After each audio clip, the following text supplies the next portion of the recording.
Students next हमारे पास है validate जो सबूत है सेल थ्योरी का, वो है थ्रू डीएनए सीक्वेंसेस।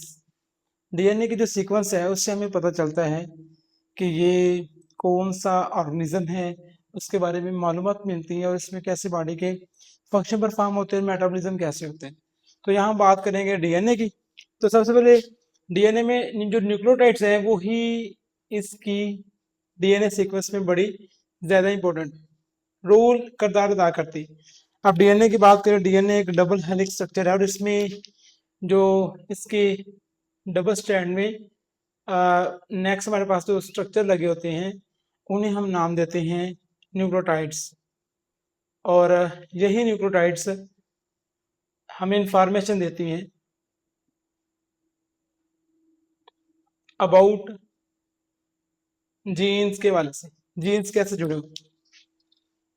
तो जहां हमें इन जीन्स को पढ़ के हमें पता चलता है कि जेनेटिक मटेरियल कौन सा है, इसमें प्रोसेस कौन से हैं और ये काम कैसे करते हैं। तो जीन्स की जो अरेंजमेंट है उसे पढ़ना जीन सीक्वेंस कहलाता है। तो नेक्स्ट हमारे पास अगर हम बात करें, अगर एक यही न्यूक्लियोटाइड्स है, इन्होंने जीन्स को यूज करके स्पेशल किस्म की प्रोटीन भी तैयार करवा सकते हैं। और वो कैसे तैयार होते हैं ये देखते हैं। सबसे पहले जो जीन्स हैं, खास किस्म की जीन्स डीएनए की, ये आरएनए को कहेंगे कि आपने प्रोटीन बनानी। अब ये प्रोटीन बन गई। जैसा कि आप जानते हैं प्रोटीन में क्या होते हैं, एंजाइम्स। प्रोटीन से ही मिलकर एंजाइम्स बनते हैं ना। तो यही एंजाइम्स फिर आगे केमिकल रिएक्शन में हिस्सा लेंगे, और यही आगे जाके फिर मेटाबॉलिज्म करवाएंगे।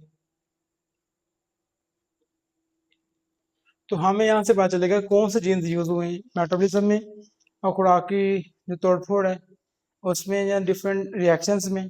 तो इससे हम पता चलता है कि ये भी हमारे पास प्रूफ है सेल थ्योरी के वाले से। तो ये कौन सा प्रूफ है कि cell is fundamental unit of life. Next हम बात करेंगे थ्रू एक्सपेरिमेंटेशन, तजर्बे के जरिए। तो cell culture and studies and tissue culture जो इंजीनियरिंग है, टिश्यू कल्चर की बात करें, सेल कल्चर की बात करें एंड टिश्यू इंजीनियरिंग की बात करें, तो वो हमें बताता है कि किस तरह ये सेल थ्योरी को सपोर्ट करे। सिंपल सी बात है।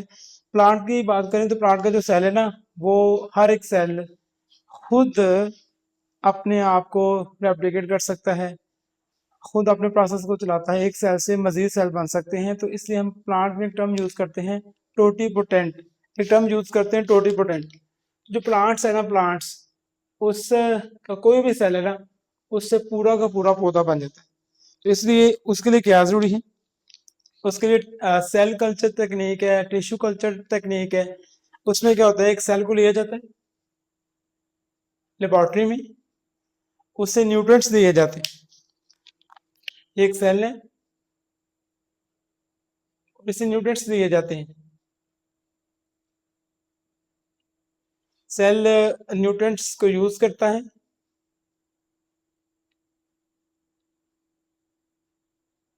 और न्यूट्रिएंट्स को जैसे यूज करेगा तो वो रेस्पिरेशन होगा और सेल फिर डिवाइड करेगा, सेल की ग्रोथ होगी।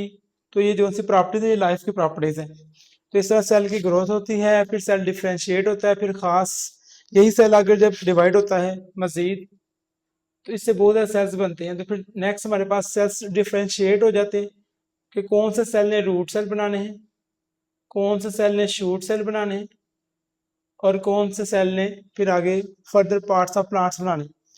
नेक्स्ट हम बात करेंगे इसके बाद यही सेल्स फिर आगे खास करके कुछ रिप्रोडक्शन में हिस्सा लेंगे।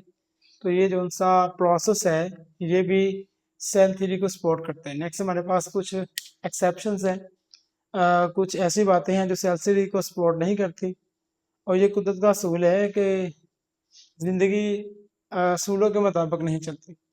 तो कुछ ऐसी माइनर सी हमारे पास चीज़ें हैं जिसे हम डिस्कस कर लेते हैं कि जो सेल थ्योरी में उनका रेंज है ना वो नहीं होता। तो वो हमारे पास क्या है, सबसे पहले वायरसेस की बात करें।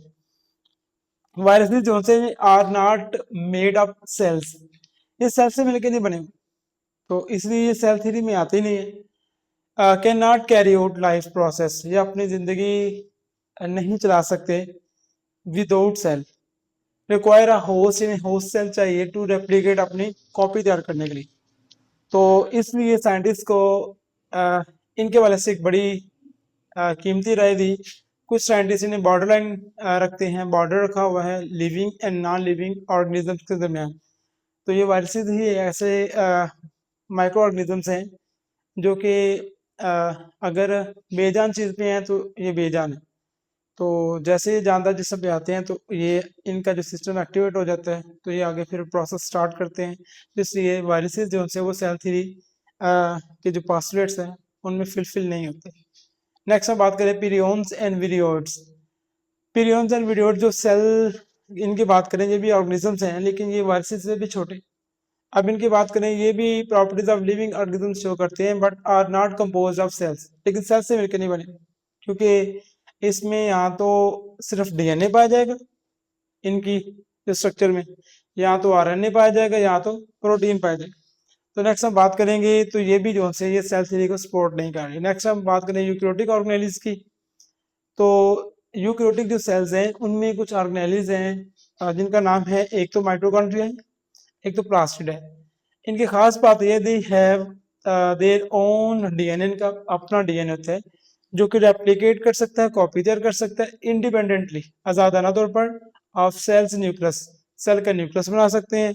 और यही जो सिस्टम है ये हमें एंड सिम्बियोट हाइपोथेसिस को सपोर्ट करता है, जिसके मुताबिक ये था कि many they have may originate from pre existing prokaryotic cells, जिसमें ये बताया जाता है कि जो यूकैरियोटिक सेल है इसमें कुछ ऑर्गेनेलिज हैं वो प्रोकैरियोटिक सेल से इवोल्व हुई।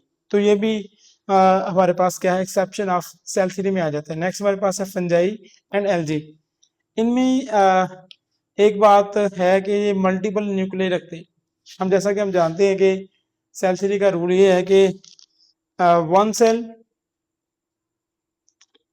एक सेल होना चाहिए और उनमें वन न्यूक्लियस होना चाहिए, एक न्यूक्लियस होना चाहिए। लेकिन यहाँ बात कुछ अलग है कि इसमें क्या होता है, एक लंबा सा सेल है और उसमें क्या है, एक से ज्यादा सेल्स होते हैं और उन्हें हम कहते हैं मल्टी न्यूक्लिएटेड, हमारे पास हम सेल कह लेते हैं। तो एक से ज्यादा न्यूक्लियस पाए जाते हैं। तो ये भी थोड़ा सा ब्लड करते हैं बाउंड्रीज ऑफ सेल थ्योरी को, और इसे हम कोनोस्टेटिक सेल कहते हैं। ये फंजाई और एल्गी में स्पेशल केस है। नेक्स्ट हम बात करेंगे लास्ट वाला पॉइंट, वो है मसल सेल्स।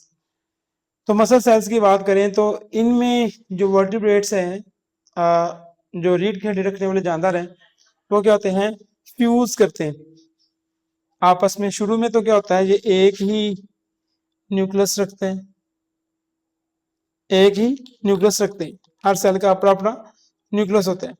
तो नेक्स्ट हमारे पास क्या होता है, जैसे ही फिर ये सेल्स स्टार्ट के बाद आगे बढ़ते हैं तो ये क्या होते हैं, आपस में फ्यूज हो जाते हैं, जुड़ जाते हैं। तो ये क्या हो जाएंगे, फिर एक से ज्यादा न्यूक्लियस पर मुश्तमिल हो जाते हैं। तो ये भी क्या करते हैं, सिंगल सेल बेसिक यूनिट जो उनसे है तो उसमें फिर एक कम्प्लेक्स रेशो में ये कन्वर्ट हो जाते हैं। इसमें ये भी सेल थ्योरी को थोड़ा सा एक्सेप्शन करते हैं। इसी वजह से जो से हमारे पास कुछ ऐसी बातें थी जो हमने डिस्कस की, स्टार्ट में हमने डिस्कस किया सेल थ्योरी के वाले से, वो क्या था, साइंटिस्ट का कंट्रीब्यूशन क्या था, फिर हमने देखा पास्टुलेट्स कौन से हैं, फिर हमने देखा वैलिडेशंस हैं किस वजह से सेल थ्योरी पॉसिबल हुई, और कुछ ऐसे हैं जो सेल थ्योरी की रेंज में नहीं आते, वायरसेस से, पीरियंस, विरियोड्स से, यूकैरियोटिक ऑर्गेनेलिज थी, फंजाई एंड एल्गी थे, और मसल सेल्स थे। तो इसमें हम आज सेल थ्योरी को डिटेल से पढ़ चुके हैं।